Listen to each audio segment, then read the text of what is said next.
আজকে চলেন একটু মেলা থেকে সবাইকে ঘুরে নিয়ে আসি। এখন আর শীতকালের জন্য অপেক্ষা করে থাকতে হয় না যে শীতকালে আসলে মেলা আয়োজন হবে, মেলায় যাব, ঘুরতে যাব। আর আমাদের সবারই কম বেশি মেলায় যেতে খুবই ভালো লাগে। কারণ মেলায় অনেক রকমের আয়োজন একসঙ্গে থাকে আর দেখতে ভালো লাগে। আর আসলে নেওয়ার চেয়ে ঘোরার আনন্দটাই অনেক বেশি থাকে। তাই না বলেন তো?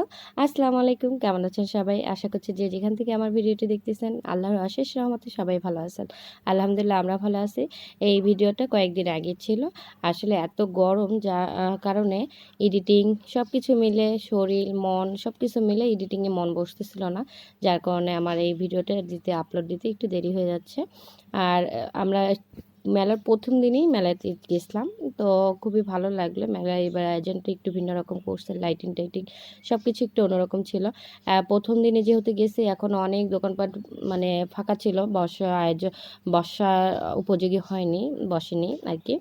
তো এখানে কিছু দোকান ভালোই মোটামুটি তাদের পণ্য নিয়ে সরবরাহ নিয়ে অনেক জমজমাটভাবেই বসে গেছে। আমি একটু জামা কাপড় দেখে এদিকে আবার কসমেটিকের দোকানে, আসলে মেয়েদের তো সবখানে আটকে যায় চোখ, এখানে দোলনা দুলতেছিল, এটা দেখে একটু থেমে দেখলাম। আসলে এবারে মেলা যে লাইটিংয়ের ব্যবস্থা করছে সত্যি খুব সুন্দর। আর এখানে আমি একটা বোরকা দেখতেছিলাম, গাউন বোরকাগুলো।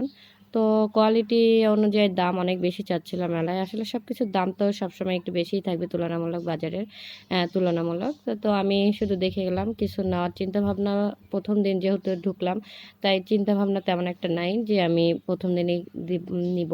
তো যেহেতু বাড়ির পাশেই মেলা হচ্ছে, হয়তো আরও নেক্সট আসবো, আসে তখন হয়তো কিছু কিনবো, সেটা আপনাদের সঙ্গে অবশ্যই শেয়ার করব। আর এখানে নৌকাবাজি দেখে তো আমার তো খুবই ভয় লাগতেছিল, আর ওদের চিল্লানি শুনে মনে হয় আমার কলজে শুকিয়ে যাচ্ছিল। আসলে এটা আমার কাছে খুবই ভয় লাগে, আমি নাগরদোলা উঠতে পারি না, আমার কাছে খুবই ভয় লাগে। ঘুরতে ঘুরতে এখানে একটা মগের রাজ্যে চলে আসলাম। আসলে খুবই ভালো লাগতেছিল মগগুলো, কিন্তু প্রাইস তুলনামূলক অনেক বেশি।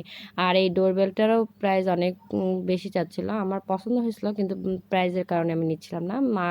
এখানে আমার মেয়ে একটা ছোট্ট একটা ফল ঝুড়ি নিয়েছে, আর আমি এই পাশে দোকানে ঘুরে ঘুরে দেখতেছিলাম যে কি নেওয়া যায়, দেখি প্রাইজের মধ্যে বনে কিনা। কিন্তু ওদের প্রাইসটা সত্যিই তুলনামূলক অনেক বেশি, যার কারণে আমি আজকে মেলায় তেমন কিছু নিলাম না, ঘুরে ঘুরে দেখলাম। আর আজকে মেলায় অনেক ভিড় ছিল। আর এখানে আমার মেয়েটা একটু তার ওই ঝুড়িটা নিয়ে, ওই যে খেলনা ঝুড়িটা নিয়ে একটু আবার হাওয়াই মিঠাই খাবে বসে গেল। আর প্রচুর গরম ছিল আর অনেক ভিড়। আর এখানে আমার চাচাতো ভাই, তাকে বললাম একটু হাই বলে দাও আমার দর্শকের জন্য, সে একটু হাই বলে দিল। বিশ্বাস করেন এই লাইটিংগুলো আমার খুব ভালো লাগছে। আর যেই আসবে এই মেলার লাইটিং, তারপর হচ্ছে ঝর্ণার ইয়েতে মুগ্ধ হবে, আসলে বগুড়া শহরের মেলায় এরকম লাইটিং আয়োজন এর আগে আমি দেখিনি, এই প্রথম দেখলাম। আমার তো খুবই ভালো লাগতেছিল, আমার মেয়ে খুবই এনজয় করছে মেলাতে এবং খুবই ভালো লাগছে। আর এখানে ঘুরতে ঘুরতে একটা দোকানে চলে আসলাম, এখানে এই ছাতাটা এত কিউট ছিল, এত ভালো লাগতেছিল, কিন্তু অনেক প্রাইস বেশি।